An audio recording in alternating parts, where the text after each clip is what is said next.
offering is the truth. Nothing more.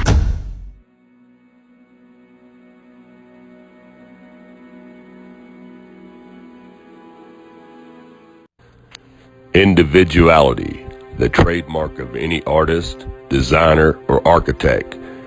Each desires a uniqueness to their creation, a quality that separates it from any other. Man naturally has this individuality, his fingerprint. There are 7.7 billion people on the face of the earth, and no two fingerprints are the same. Everything we touch or make contact with is branded with a small expressed image revealing to all who see it who was there.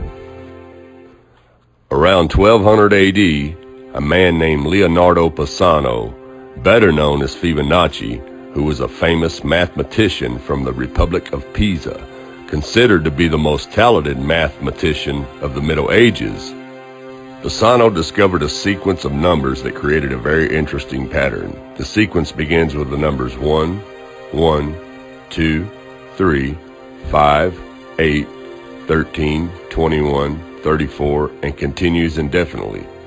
Each number is obtained by adding the last two digits together. A rectangle with the length and width of any two of the numbers of this sequence forms what is known as the golden rectangle, a perfect rectangle. A golden rectangle can be broken down into squares, the size of the next Fibonacci numbers down and below. If we were to take a perfect or a golden rectangle, break it down into smaller squares based on Fibonacci's sequence, and divide each with an arc, the patterns begin to take shape. We begin to see Fibonacci's spiral. The spiral in and of itself is insignificant. Its importance is revealed in where we find it. Take, for example, the sunflower. The display of its florets are in perfect spirals of 55, 34, and 21, the sequence of Fibonacci. The fruitlets of the pineapple create the same spiral based on the sequence. The pine cone does the same. As currents move through the ocean and the tide rolls on to the shore, the waves that bring in the tide curve into a spiral that can be mathematically diagrammed onto a plot at the points 1, 1, 2, 3, 5, 8, 13, 21, 34, and 55. Buds on trees, sand dollars, starfish, petals on flowers, and especially the nautilus shell are formed with this exact same blueprint. With each segment of growth, the nautilus adds to itself one more value on Fibonacci's scale. This blueprint can be seen around us on a small scale every day. But the greatest example of all is directly above our heads. Even the spiral of the celestial bodies above us are formed with the exact design that the tiny shell is formed.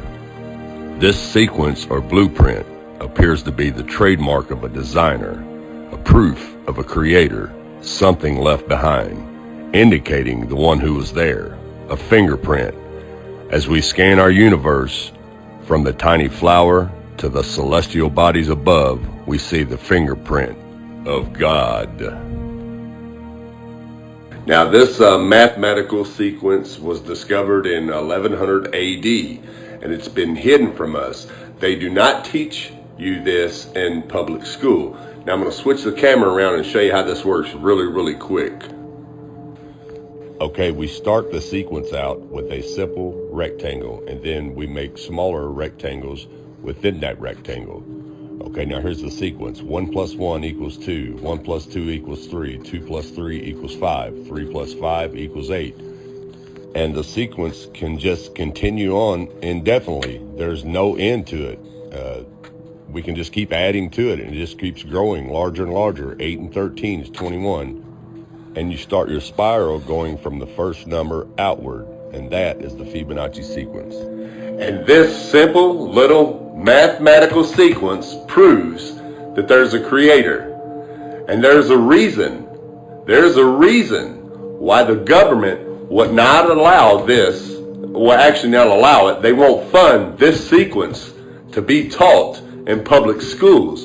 even though it was discovered almost 1,000 years ago. There's a reason why they will not fund this mathematical sequence to be taught in school. For one, it proves there's only one creator, one fingerprint who created everything, because everything, every design created lines up with this sequence. And if they taught that in school, it would wake a lot of people up, and they'd be like, well, wait a minute. Everything on Earth has this same mathematical design, all the way down to our own DNA. You see what I'm saying? It would kill evolution theory, and it would kill the Big Bang theory. That's why this is not allowed to be taught in the public schools. It's time to wake up, people.